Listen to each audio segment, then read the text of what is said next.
Well, good afternoon, everyone. My name is Jeff Hall, and I am the National Employment Director with DAV, Disabled American Veterans, and it is my sincere pleasure to be here with you today.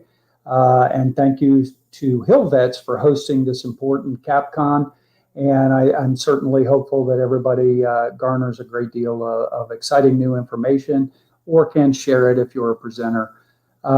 I've been with DAV following my active duty military service, which was from 1988 to 1992, and I was separated medically after I was wounded in combat during the first Gulf War. From that time, I began my journey on the out processing, and one of the first agencies I had come across for assistance was DAV, and thankfully that they were there. They assisted me in the VA claims process. And from there, I started my professional career there shortly thereafter. So I've been with DAV since 1993. And for the past 27 years, I've had various roles. The majority of those were as a Veterans Benefits Counselor, or what we call a National Service Officer, serving in various locations from Chicago to the Board of Veterans Appeals, Louisville, Chicago, Manhattan. And then I joined our legislative team in Washington, D.C., where I was able to take all of that experience and then apply it in a portfolio for my work on the Hill in the benefits and claims process arena. So I worked there for about 4 years, and then in 2014, my boss had come to me and said, hey, it's time that we enter into the employment sector. DAV, back when I started back in 93, we still had somewhat of an employment program, which was really more or less focused on employment and reemployment rights. This particular new program or rollout of it was to focus mostly on helping men and women who are separating from the military or who had already gotten out of the military, help them secure meaningful employment. So I was super excited that they were, one, asking me, but two, to obviously have a new chapter in my DAV career path. And really, the third point is the most important point, and that is that DAV would become a voice and a large provider of assistance to those men and women who, again, need that assistance in securing that meaningful employment. As for all of the veterans and spouses who may be tuned in today, know full well that the transition process out of the military is very, very daunting with information to the point that people shut down and may not get all of the information. And then they end up back either home or at a new location, and they can't really remember everything that was presented to them, where to go to get that, all important assistance. So DAV, and I would say this, for what a crazy, weird year it's been for all of us, with everything we've been dealing, to include how we're coming to you today in this virtual mode. There's both excitement and things to make you raise your eyebrow in this particular mode. Nonetheless, here we are, and I would tell you, in the midst of all this weird year, DAV is celebrating its 100th anniversary, as we were founded in 1920. In fact, our birthday was just a few days ago on the 25th. I work at our national headquarters here in Cold Spring, Kentucky, which is just across the river from Cincinnati. And that is where we were founded back in 1920. And what a lot of years and a lot of lives, countless really lives that we've been able to help along the way. I've been with DAV nearly 30 years, so almost a third of that time of DAV's legacy and history. And I couldn't really, looking back, I couldn't imagine what my life would have, my life's work would have been. I'd started out and, after high school, went to college to be fine arts, getting a fine arts degree, and wanted to be a high school art teacher, to then answering the call. I just had this desire to serve in the military, to serve our country, to have that experience, and I did so. And I didn't want anything, in my estimation, against what my recruiter had wanted. Based off of testing, I chose the infantry. He didn't want me to do that, but nonetheless, I wanted to experience that. And again, it led to service in the Middle East, being wounded, and all of those things that go with it. But what a life-changing journey that's been. And I'm just so fortunate that it all worked out this way and that I'm part of DAV and helping all of those men and women. What I'd like to take you through here today certainly is a couple of the major things that we've encountered in my current role as the National Employment Director, but I think there's room for questions. So if any of those things come up and you need to ask the question, certainly we can do that here in the I think the chat box. Otherwise, certainly my contact information, and I'll say it now so that you have it, and then at the end, hopefully I repeat it so that if you're just joining us, you can catch it at that point. But again, my name is Jeff Hall, National Employment Director with DAV, Disabled American Veterans. My email is jhall2 at dav.org. Certainly email me. I'd be happy to either send you information that I may be discussing, such as our hiring guide, or any type of questions or things like that. If you're somebody in need of assistance, I can connect you with that as well. But as I said, we started our employment program. Very proud of going from a blank slate to where we are now. I'm going to share a couple of those highlights with you. We started that with the whole notion of helping the men and women that were transitioning out of the military at about 200,000 per year. And I think it, fluctuates up or down a little bit. But nonetheless, we still have a lot of people transitioning out of the military. And when I was a national service officer and working on the benefits side of it, of course, I would sit and think that is the first and foremost thing that everybody getting out of the military needs to make sure that they know and they understand what their benefits are, how to access them, who to go to for assistance, such as DAV. My role changed, and now in employment, I want to make sure that all of those men and women know not everybody is going to be seeking VA benefits. Although they're entitled to them, they may never access them. We certainly hope they do, at the very least, VA loan guarantee for a home or something of education benefits, such as the post 9/11 GI Bill. But when it comes to transitioning out of the military, even if you served a full career of 20 plus years, odds are, unless disability was preventing you, odds are you're going to go on to another career, whatever that may be. And so career transition, keeping that out in front just as equally important as VA benefits. Benefits support all of that. How you search, where you search, what you're searching for. You want to make sure you get your VA benefits. Anybody out there right now that needs assistance with your VA benefits, we want you to connect with a DAV service officer, and that can be done very easily through this process, meaning the COVID process. Some of our offices remain closed because the VA still has restrictions on that. But if you can still talk to one of our national service officers very easily by going to www.benefitsquestions.org. When you go there, it's going to ask you for some basic information, geography-wise. Type that in there, and you can put your question and say, hey, I just want to speak with a DAV benefits counselor to talk about filing a claim, and they'll be happy to assist you. So make sure you do that.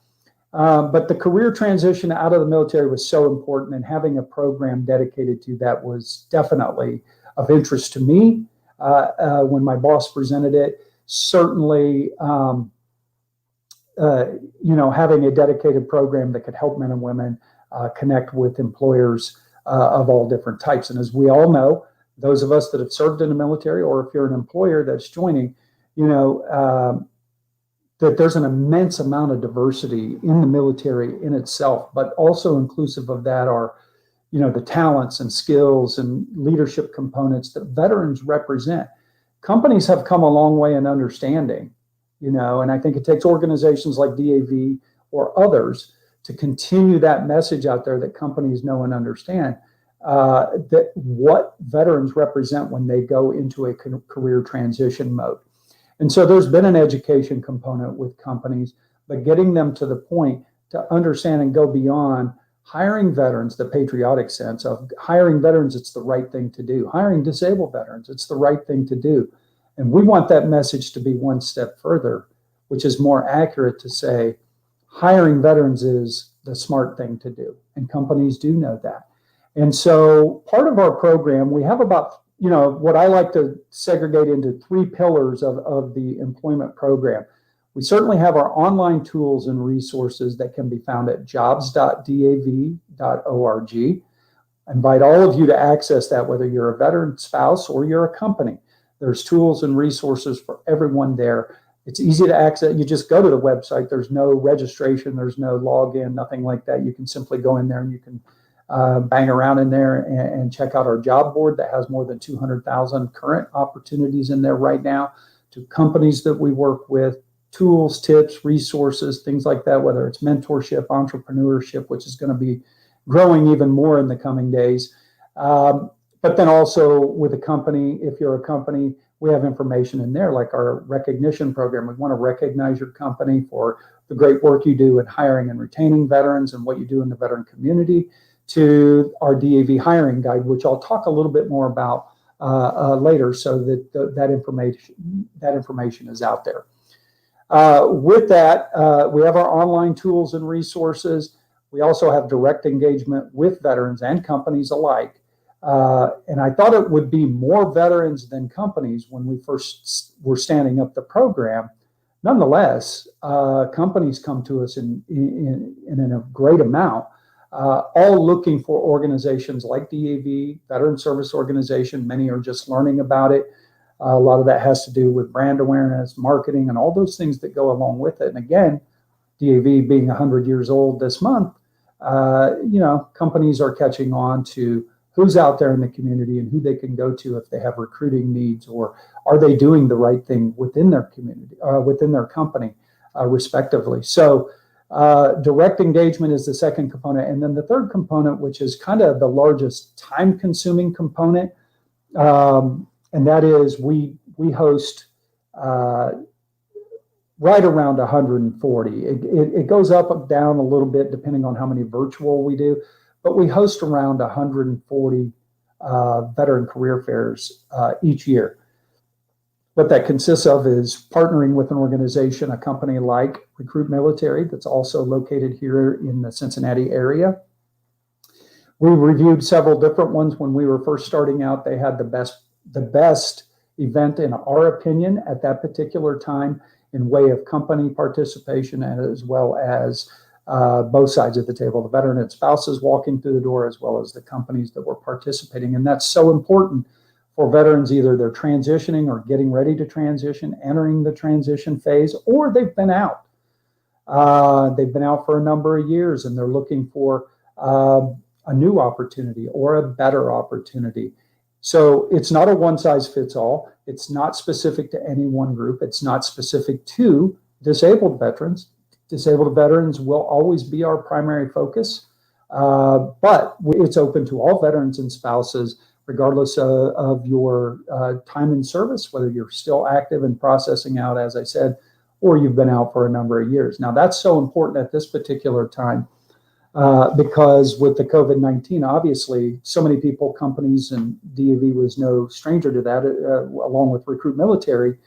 Back in March, we had a full slate at the beginning of the year of 125 physical job fairs and 15 or so virtual job fairs that we had on our schedule.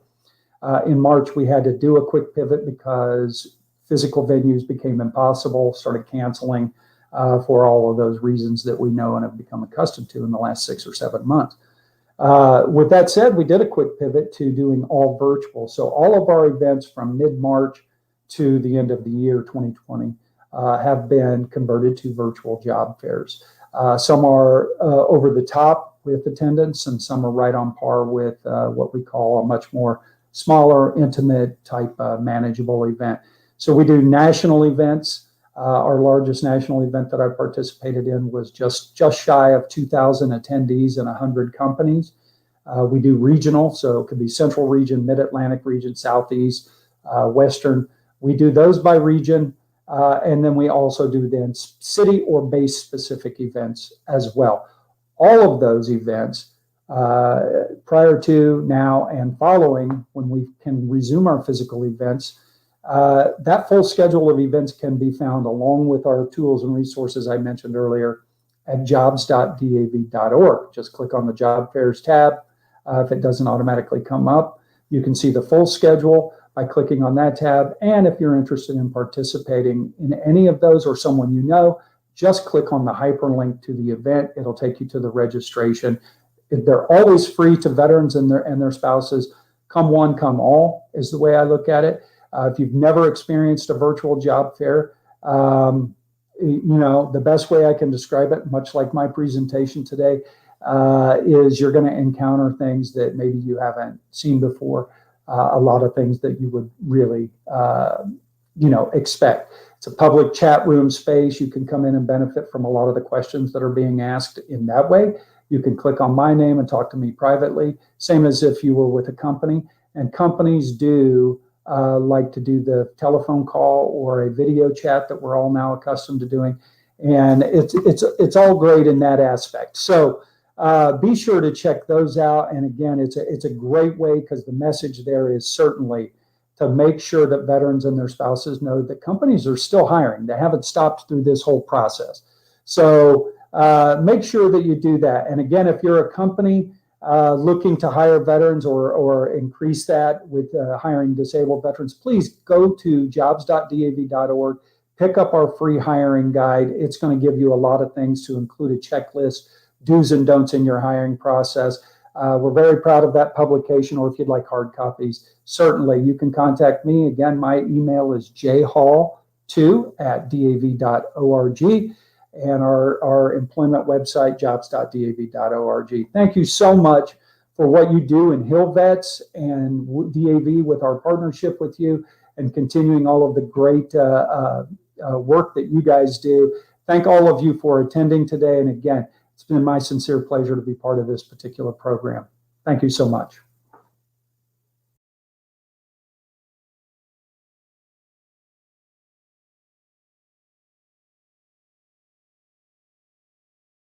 Yep.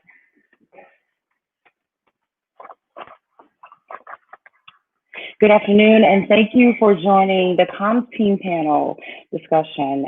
As service members, veterans, and spouses, we've had experiences and we've been placed in situations that can challenge the body and the soul. Regardless of the range, we find these stories that speak to us on a personal level. They're highlighted in the media and shared with the public through the lenses of journalists. In addition to personal lives, we share common threads of our stories of redemption, best practices, and how we evolve through these challenges.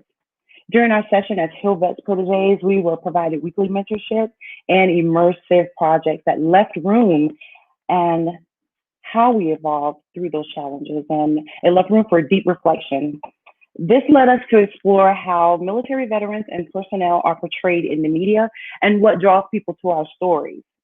The Communications Fire Team for Cohort 4 2020 is a dynamic group of leadership professionals, each with a heart of service for country, family, and community. We never cease to stir one another up for the work as we drew closer to this day.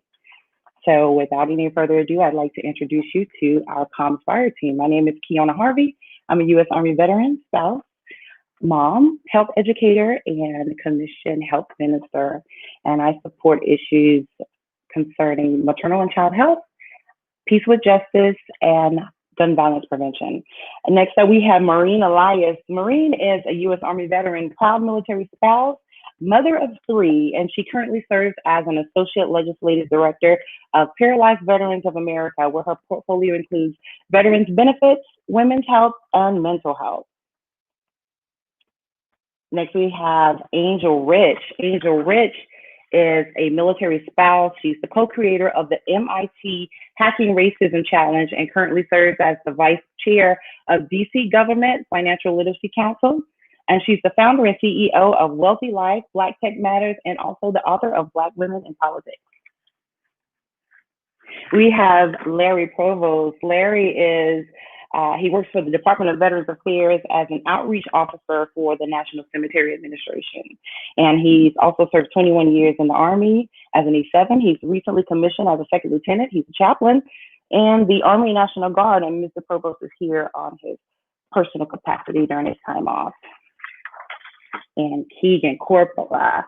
Keegan is a former naval officer with a recent master's degree in violence, terrorism, and security. After graduation, he was a HillVets fellow for Representative Andy Kim's office, and now he serves in the Pentagon to support the Department of Navy as an analyst on irregular warfare. So our comms team members. So we present to you today a format as old as time itself in the medium of storytelling. And we take great pride in bringing you some of the most prolific and dedicated journalists doing the work today. As family members, service members, and veterans, these aren't just stories, these are often our realities. So we rely on the influence of those on the other side of those stories to present them with integrity through a professional lens of journalism.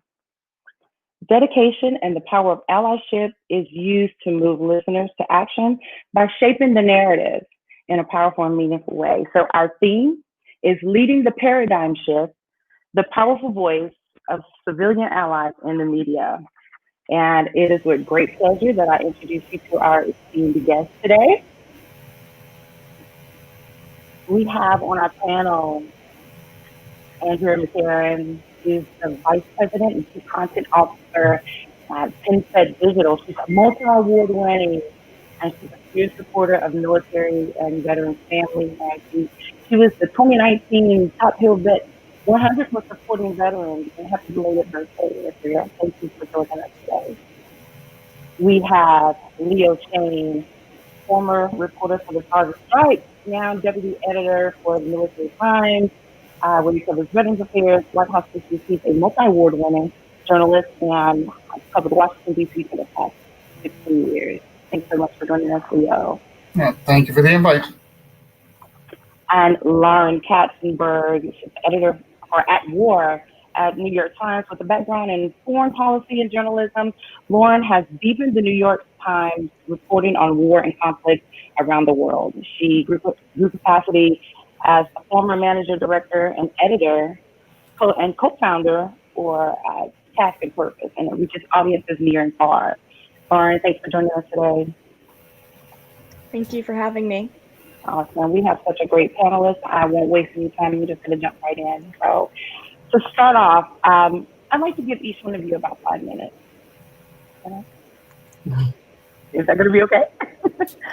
Talk about and share a story that you've covered or a story that you've written that's impacted you the most. And I'm going to start with Leo Shane, a household name, from basic training, employment, TPS moves, and everywhere in between. I know you, and you're there with our service members through the publications, through Military Times, and of course, Stars and Stripes. So I'm going to start with you. What story has impacted you the most throughout your time? Yeah, listen, I appreciate it. Appreciate the invite here. As you said, I've gotten to do a lot of different stories. One I wanted to share today is one that I did about 2 years ago. And it wasn't a bigger story. It wasn't something I really expected, but I think it fits in nicely here with some of the issues of the importance of storytelling, the importance of being open to what the story is. So it was like I said, about 2 years ago, I got a call from VA about their Veterans Coordinated Approach to Recovery and Employment program called the VA Care Program, and they had a conference call. They got a bunch of reporters on, and it was talking about the importance of the public-private partnership and the money they were going to save by doing it this way and all this stuff. And it was a terrible call, just a terrible call, boring as all get out. But there was something about the program that sounded interesting. So I emailed some of the PR folks back and said, hey, can you get me in touch with an actual person that's involved here? Not just what the bureaucracy is, not just the program, but it's somebody who's actually affected by this. So they got me on the phone with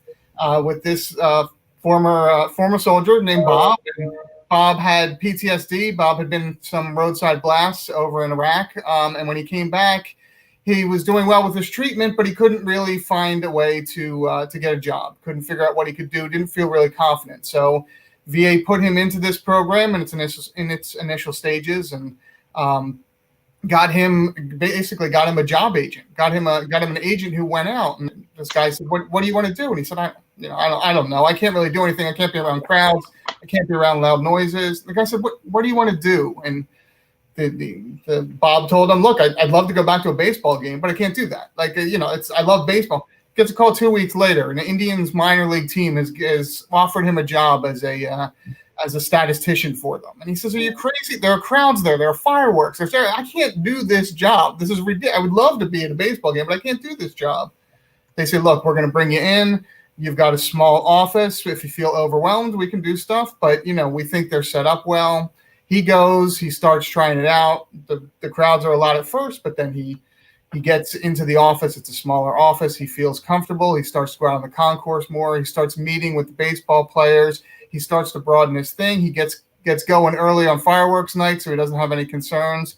Gets through the whole season. At the end of the season, he gets called up to the major leagues for 2 weeks to help out with the Indians. He tells me this whole thing, and he's in near tears saying, they didn't just give me a job. They gave me baseball back. They gave me this whole part of my life back. That's great. So I'm loving it.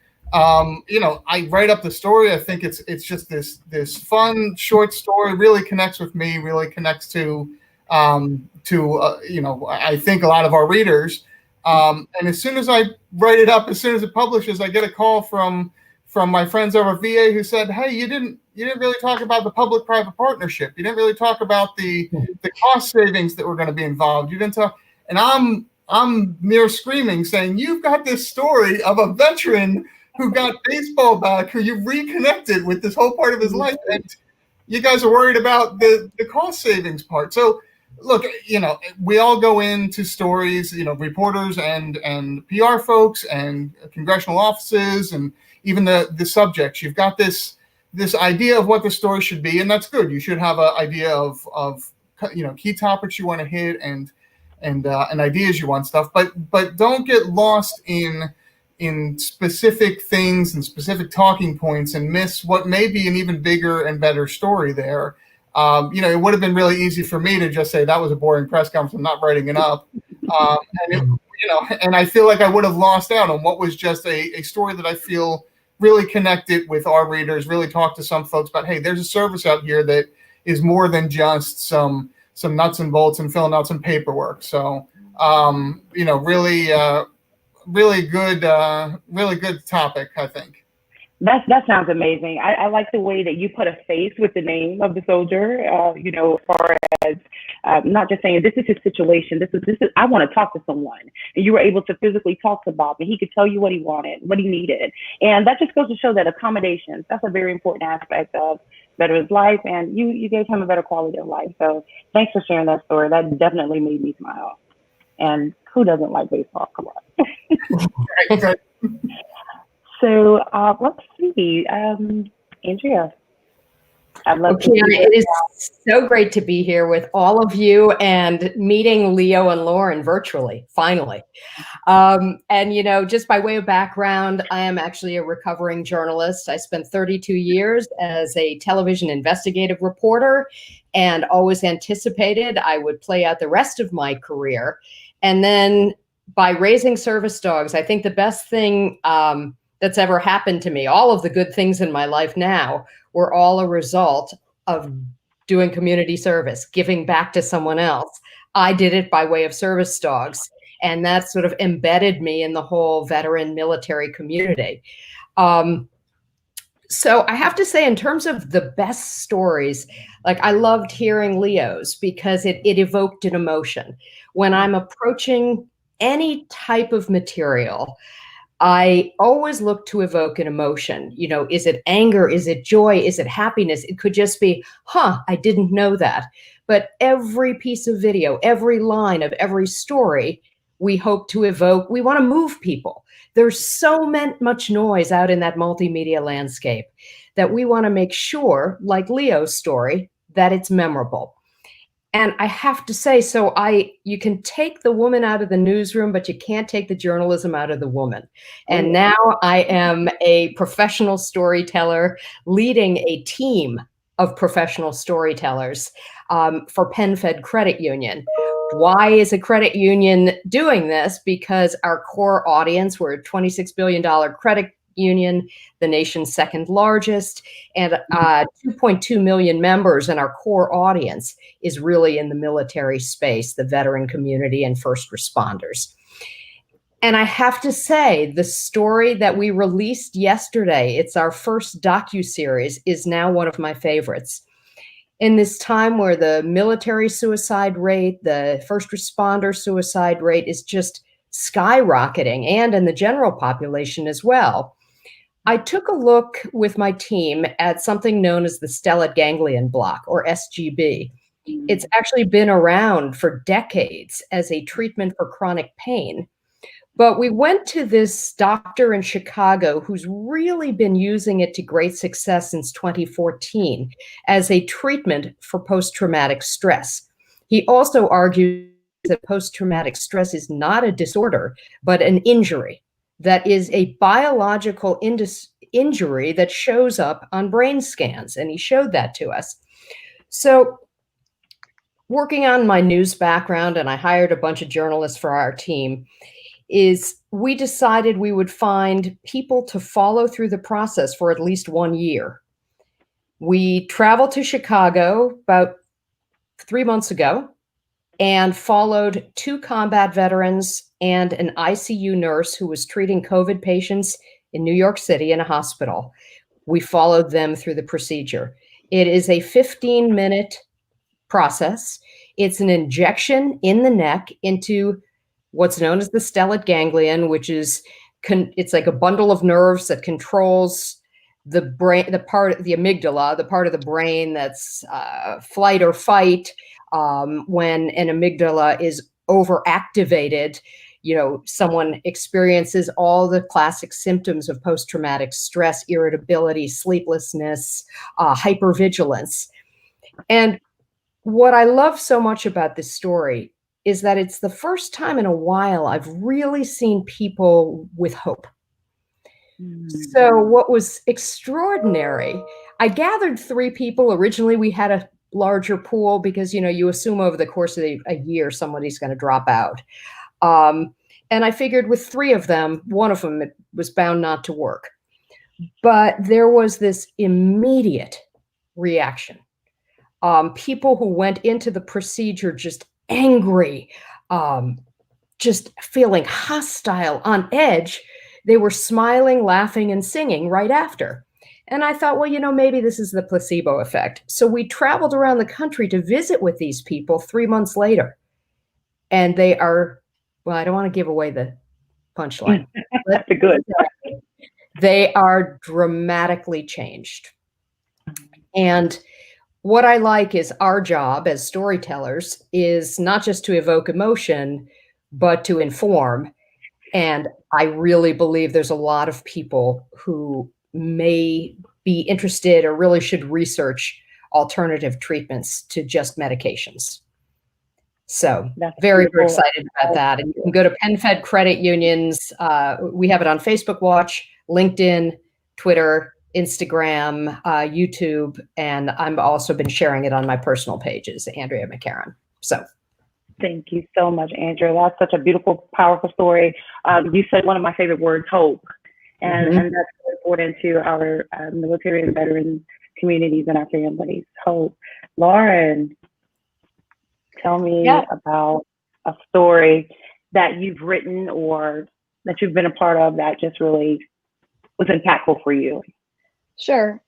So I want to talk about a topic that I've covered multiple times over the years, and that's bad paper discharges. So I started covering military veterans issues back in 2014, and at that time I wasn't familiar with what a bad paper discharge was. And just for anyone who's not familiar, it's a less than honorable discharge that is issued to a service member through an administrative separation. It can mean that they don't have access to certain VA benefits, whether it's the GI Bill, a home loan, or even in some cases, healthcare.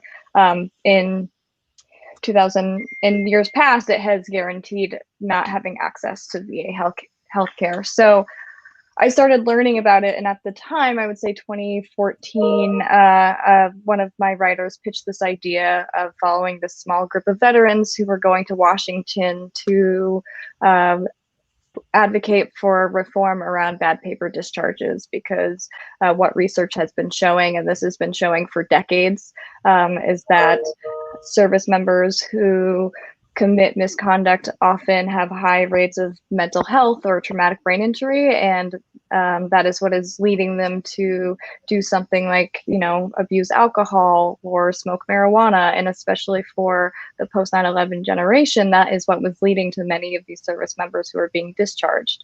There are also, we know now that there are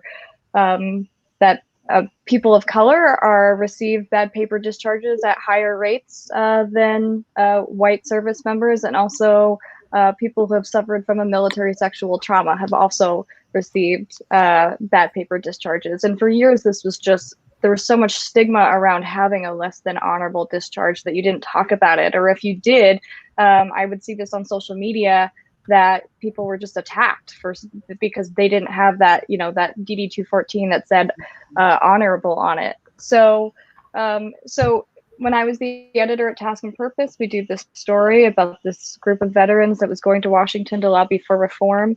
And that's when I really learned of this issue. And that was one of the first pieces where I saw that backlash to just the attacking of from the community, of people saying, well, if they don't have that honorable discharge, they must have done something wrong. And I need to be full disclosure that one of the veterans that was in that initial group, I ended up going on a date with 6 months, nope, I guess a year later, and I ended up marrying him. He's now my husband. I didn't know him at the time, but there are certain people. Sources. Wow.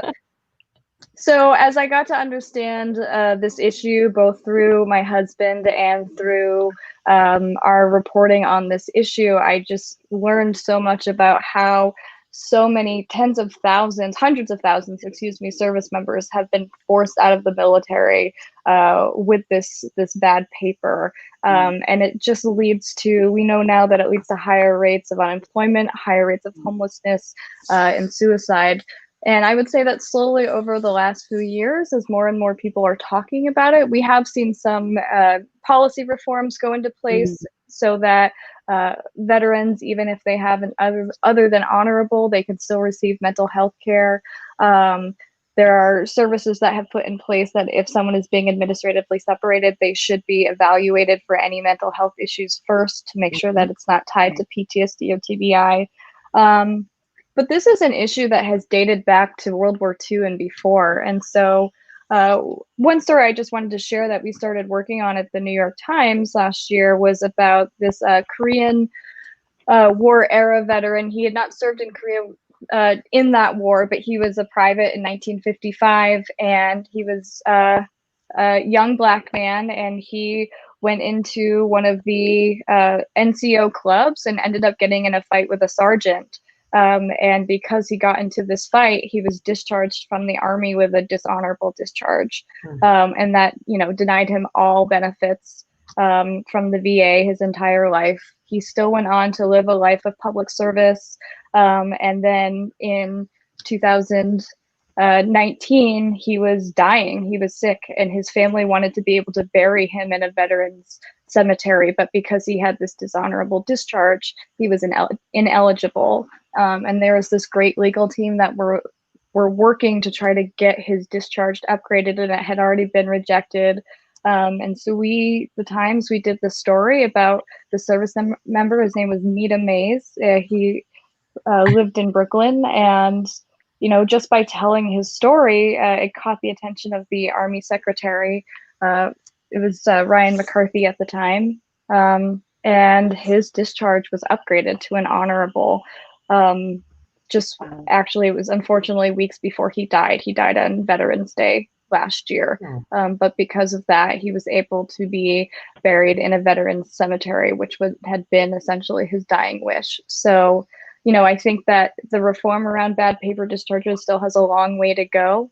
But I think by more and more people talking about this issue, we've removed the stigma around it.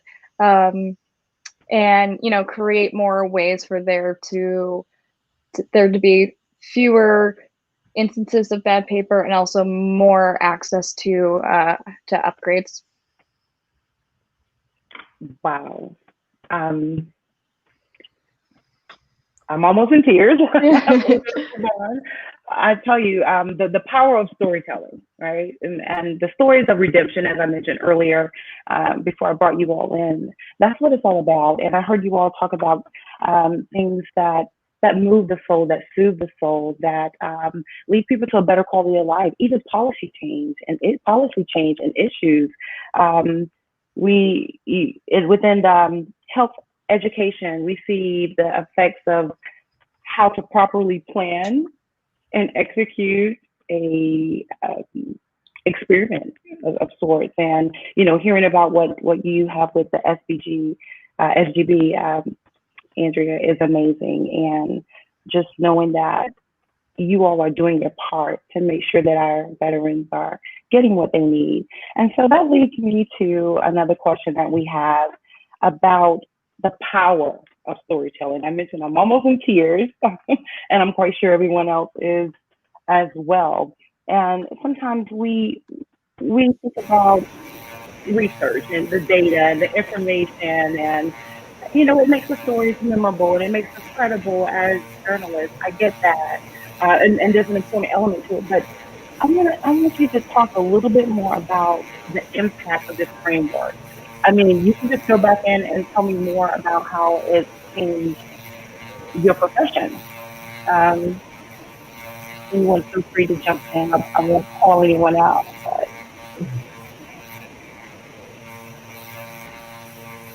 Well, I think, I mean, look, you heard from Andrea and Lauren there. I mean, the importance of the story.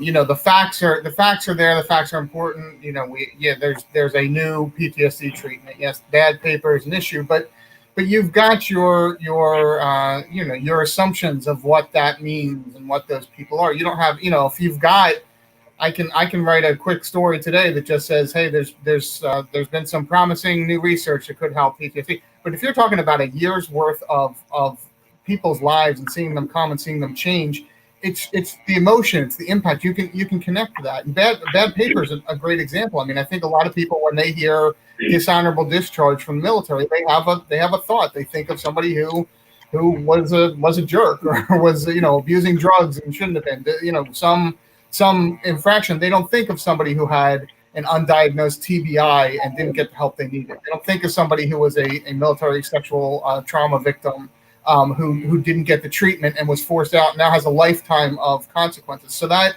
you know, the ability to not just relay the facts, but also to tell that story, to really connect, and it's invaluable. And I've said for years, I'm always stunned at the amount from the military and veterans community that people are willing to share, but also honored and, you know, employed by it. I mean, if people didn't want to share their stories, there would be nothing for me to do. And I've never struggled to find examples, to find people who are willing to talk about this issue, how it affects me, how it affects somebody else, how it really has that impact. Yeah, I want to piggyback on what Leo has said. The veteran community is so giving and so gracious, and seems like it continues to serve. One of my favorite stories that hearing Leo just reminded me, I'm stunned. No one ever says no to an interview. I can't even think of an example. But I really felt like over the years I'd been doing stories on PTSD and they just weren't getting through. So on a whim, I put on my Facebook page, is there a veteran out there who will let me follow them as they go to their triggers? And sure enough, Staff Sergeant Chris Chavez came forward. And then I kind of had this middle of the night idea. And so his triggers were grocery stores, driving on the Beltway in DC, which is stressful for anyone. Right. And I'm trying to think of his third, but going into malls, shopping malls. And then I thought in the middle of the night, why don't I put a heart monitor on his chest? And so what we ultimately did is he took us everywhere, and just his change in demeanor And then we were able to do kind of a split screen, sorry, can't speak, in our production. And you would see when he walked into a mall, when he walked into the grocery store and he was always looking for an exit, his heart rate skyrocketed. And I just remember the incredible public response, because the three of us have such a gift of working with the veteran community, in that we get to select people to tell stories that will resonate with them. And I remember somebody saying, Chris Chavez does me better than I do myself. Like, and then we ended up doing Facebook Lives with us and so forth. But it really, really is quite poignant that veterans have been so willing to share their stories, because they are the ones making the impact. We are just, the pass-throughs, the storytellers. Sounds like somebody has a leaf blower going somewhere. What's going on? No, thank you so much for sharing that. I mean, it gets me every time, understanding that someone is listening to us, listening to our voice, and we're being heard. And you have a delicate balance of science and heart to bring those stories forward. So for those of you just joining us live on social media platforms, we're pleased to have our guest, a panel of award-winning journalists dedicated from some of the most respected media outlets, Andrea McCarren, Leo Shane, and Lauren Katzenberg, joining us today. And based on your bios, and I know our audience that was here from the beginning, none of our panelists have served in the U.S. Army or any branch of the military. Yet each of you have chosen to dedicate or spend a large portion of your careers to covering our stories. I'm a U.S. Army veteran. I love hearing what you're doing. I love reading your articles. I love sharing what you do. Tell us a little bit more about what drove you to that place. Lauren, if you don't mind, tell me, well, you found a husband, so you're winning. And I'm quite sure that's always a good thing. So just share a little bit more about what led you to delve into stories from the military. Sure. So I graduated from journalism school in 2008 at a time when there were not many journalism jobs. And so I moved to DC and ended up working for the Department of Defense, doing comms analysis as a contractor for a few years and hated it. And so I ended up taking a job in Kabul, Afghanistan in 2010 and went and worked for an Afghan media company, producing local films and radio programs. And I just fell in love with the work. And I was doing some work alongside the U.S. Embassy and the U.S. military, but I was, mostly doing work with, Afghan companies and Afghan filmmakers. And I spent 2 years there. And so I had a very different experience of that war than many of the service members and veterans I know who have also deployed to Afghanistan. So then I spent a few more years traveling. And when I returned in 2014, I had been working as one of the editors for War on the Rocks, which launched in 2013. It's a foreign web magazine that started out of DC. So I was a voluntary editor for that outlet. So I come back to the States in 2014 and I was unemployed, uninsured, broke, living with my mom in Massachusetts, and needed to find a job. And so that's when I connected with a Marine veteran in New York who had a startup that was connecting job-seeking veterans with Fortune 500 companies who were hiring, and they wanted to start a publication initially to help create awareness around the job company. And that's where Task and Purpose came from. So I was hired. I didn't really want to go right into journalism. I was like, I'm going to move to New York and become a consultant and make lots of money. And yeah. Instead, I was hired by a startup and I made no money. But I fell in love with the community, and because I had spent 2 years in Afghanistan and I had worked with the DoD, I understood this space really well. And so when I just found this community of people who were willing to share their stories and wanted to write about them and needed an outlet, a platform to tell those stories, it was just a really natural fit. And so I became the managing editor of Task and Purpose in 2014, and I was there for 4 years before I joined the Times. And it's just a really incredible community. And telling stories about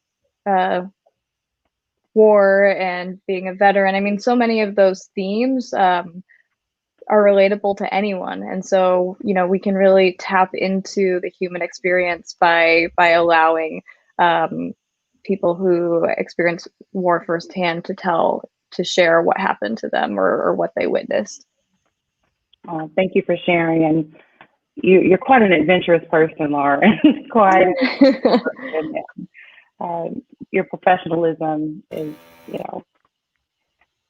out of this world. Out of this world. So we're going to go to a question from the audience, and I don't know if this question is for anyone in particular, or we're just gonna, whoever wants to take a stab at it. And this question is from John J. Lyra, and he asks, how is your relationship working with the DoD and getting access to service member or data?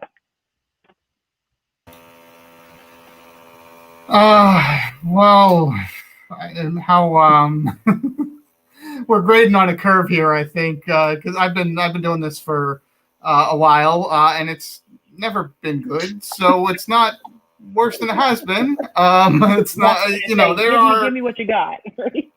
Yeah, I mean, look, it's a bureaucracy. There are things that DoD wants to release. There are things they don't. I will tell you, when I was deployed in Afghanistan and Iraq with Stars and Stripes, I was downrange. We like to do a lot of the slice of home kind of stories, and along with the bigger issues, we could go take a quick walk around and see if some guys were made a makeshift barbecue and we're cooking up some burgers and stuff and make a story out of that. And I would constantly have PR folks in my way, trying to stop me from talking to them because it wasn't authorized. We didn't go through everything and everything. So look, I send notes over to DoD all the time. I usually get responses in 2 to 27 days. Some days, some topics are better, some topics are worse. Issues like suicide and some of the other numerical things, we do find that DoD year to year likes to change how they keep accounting, so there's no way to compare year to year, which is one of my favorite tricks. VA is great at doing that too. If you keep switching the bottom line metrics, it makes it more complicated. That said, I'm not based in the Pentagon. I do know that the folks who are in the Pentagon, when reporters can talk to some of the public affairs folks face to face, things do work better. And I do have folks at Military Times who I will ask to get the information for me, because I know they can go actually poke somebody and sweet talk them and get it a little quicker. It's always I was just going to add that my experience with both the VA and DoD is I went straight to filing Freedom of Information Act requests. In investigative journalism, there's a saying that people lie, documents don't. So it was always, I learned over the years, having been in DC for 25 years, just get that FOIA ready. And then we also had a legal team that would follow up on them. It's not easy, but it is necessary. Right.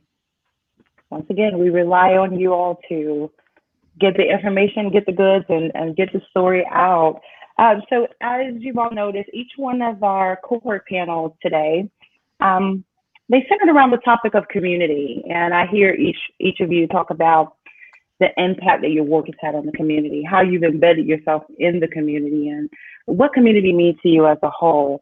So a lot of people, some civilians, don't understand the complexities of military or veteran life.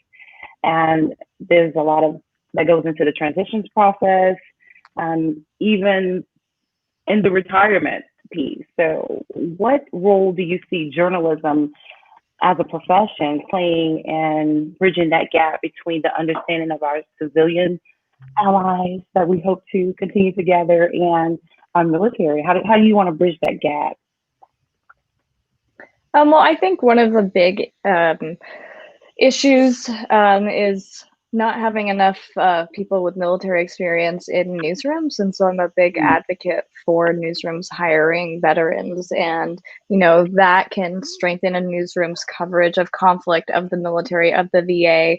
But it can also, strengthen their coverage in unexpected ways. So I work with a team of military veterans at the Times, and unfortunately, because there have been so many mass shootings, a lot of the stories that we are supporting our colleagues on are mass shootings and the technical language around firearms, because, you know, many journalists that I work with, you know, they haven't had a lot of experience, or, you know, they haven't seen firearms that are being used, like AR-15 style rifles. They haven't seen them up close, and they don't know how they work. And so we're walking them through, you know, these firearms so that our reporting is accurate. Often, you know, when these events happen, even sometimes the police are giving out incorrect information, not intentionally, but it happens sometimes that they just don't have all the facts. And so it's our job to parse through that information that's being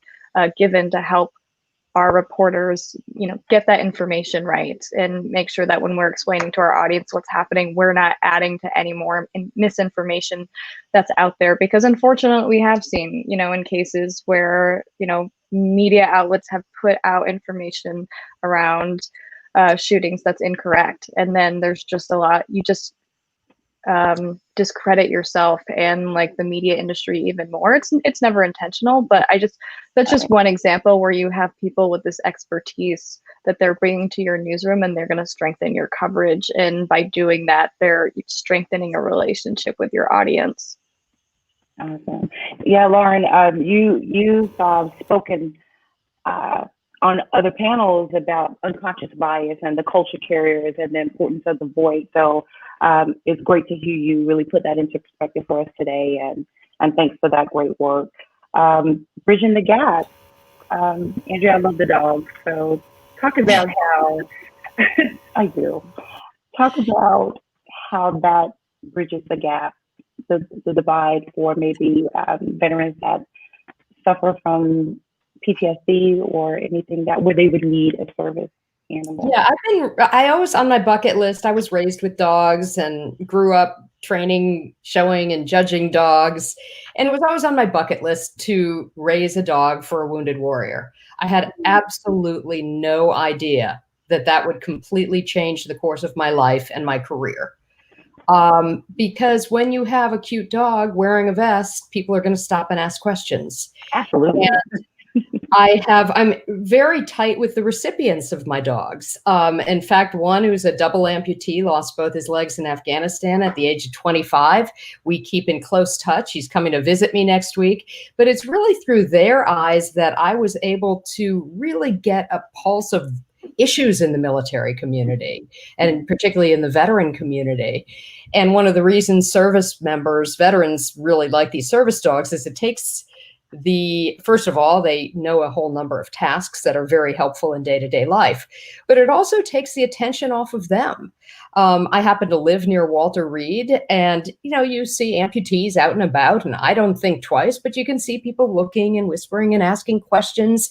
But if they have a dog, all the attention is on the dog.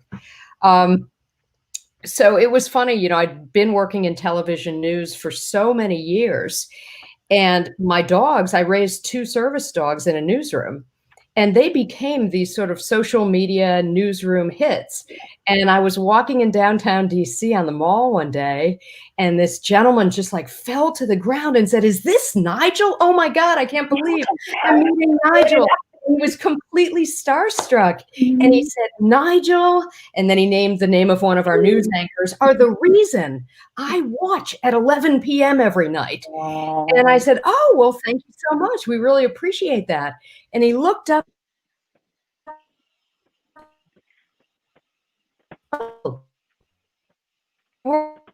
which is great. You know, he had no idea. But it's really been life-changing. The dogs have been the bridge to just an endless supply of stories. Yeah. And it's just been the right thing to do. And people ask why I'm raising. And, you know, I tell particularly veterans, you've deployed, you've done the hard work. I'm not serving in war. The very least I can do is raise a puppy that helps someone who served. So it's been a great life-changing experience. That is a paradigm shift. And I mean, that's important work for all of the animal lovers. And thank you so much for that. I really appreciate it. I totally fan out of your dog. Well, and real quick, just to that point, I mean, you mentioned the, you know, civilian military divide here. I mean, the key thing is that we need veterans, we need military folks to keep sharing their stories and to help break some of that down. I've been writing about this for a while, and I'm not going to throw a specific family member under the bus, but not too long ago, I had a family member who made a reference to, oh, you know, all the guys and girls come back from Iraq and Afghanistan, they all have PTSD and they all have all these issues. And I go, wait, stop. Like, a lot of folks have them, but not everyone. There are plenty of veterans who come back and can adjust and do these things. So there are still a lot of perceptions out there. And, you know, yes, it's important for us to cover a lot of these things, but it's also important to get stories out there about, you know, somebody who deployed for 2 years, came back and started a chocolate business and is now successful. And, you know, that's, you know, we do a lot of those stories. I, of course, assume that everyone reads Military Times, but I know we're a niche publication that is focused on the military community. And we hope that we can get some of those stories out larger. You know, when the New York Times has a story that is hitting some of those things too and mentions a veteran, you're helping to reach an audience that's not just the military community, that's helping to illustrate some of those, you know, some of those more normal things, so it doesn't seem weird. So you don't have folks who are outside Walter Reed going, oh my God, did he lose his leg? What happened there? Well, yeah, you know, and you also know that he's a member of the community who, you know, works just up the street and is fine. So. Yeah, thank you so much for changing that narrative and shifting the focus on the human side of what veterans can go through, and just adding a little bit of humanity to your stories. That's why we rely on our powerful allies in the media to do just that. So we're going to go to a quick question from our live audience, and this is from Melissa Sullivan. Hi, Melissa. Thanks for joining us. So the question is, how have each of you worked to bridge the civilian military divide and combated the angry veteran stereotype, which is pervasive in the mass media? Leo, I think you just pretty much summed it all up in your statement. Lauren, there was an article that you wrote, I think in 2014 maybe, and you talked about veterans reintegrating into the community and how we log more volunteer hours than a lot of our civilian counterparts, and how important our manpower and our work is to that community. So if you want to talk about that a little bit, I'd appreciate it. Yeah, I think that was based on a report that found that service members are, you know, they vote at higher rates. Excuse me, veterans vote at higher rates. They're more engaged in their community at higher rates. And in doing so, I think that they are able to, you know, connect on a very like local level with their communities, and they're the ones that are really like changing that perception of veterans.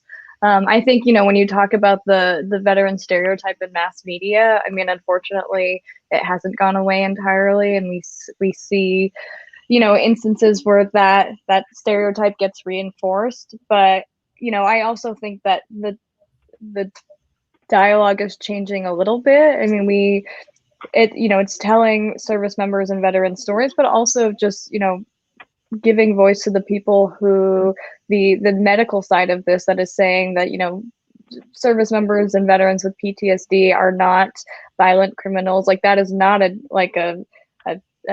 symptom of this diagnosis, and to have PTSD is okay, and it is, you know, it can be treatable, and also it is something that many people will live with for their whole life, but they manage it. And so, you know, having that spectrum of coverage, being able to talk about it from that medical and science point of view to that personal perspective, I think is really important to slowly changing the conversation. Awesome. So important. So, wow. This has been And such a I would, meaningful go ahead. Kiona, I would add to that, you know, in my role as a storyteller, we showcase veterans doing other things.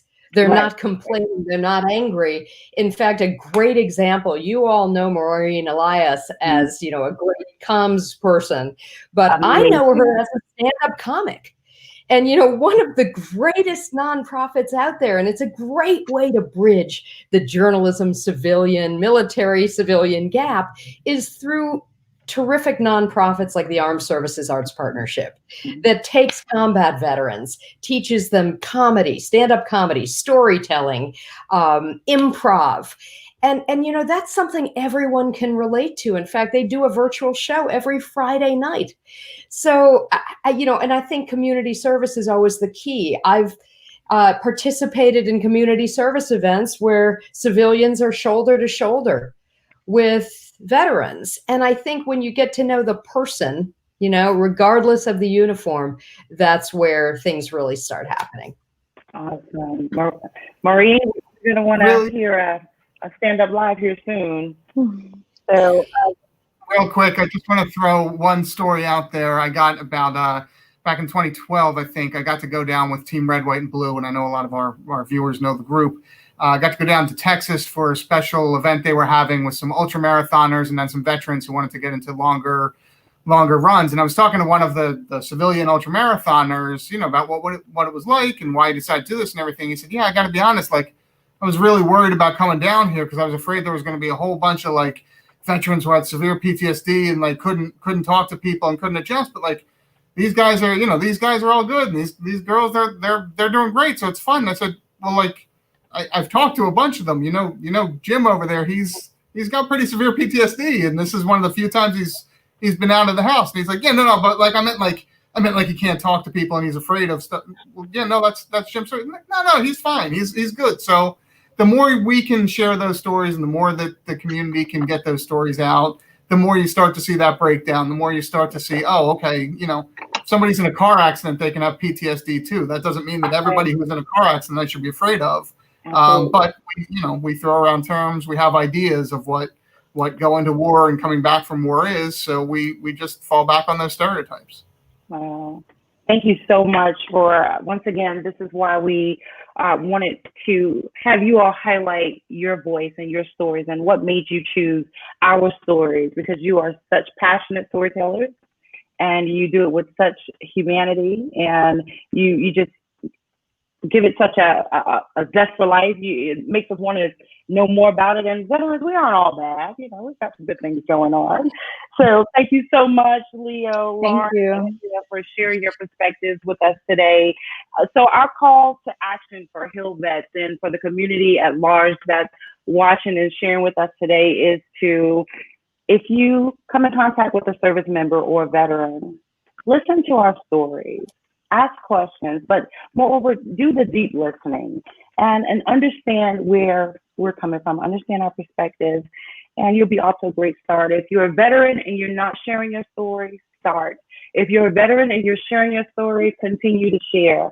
For those who haven't served in the military, just continue to seek knowledge, ask, and we will definitely share our stories with you. Learn about their experiences and how you can help with that transition process. And this is what leads us to stronger communities. So thank you all so much for sharing. This is the CAPCON 2020 Communications Fire Team, and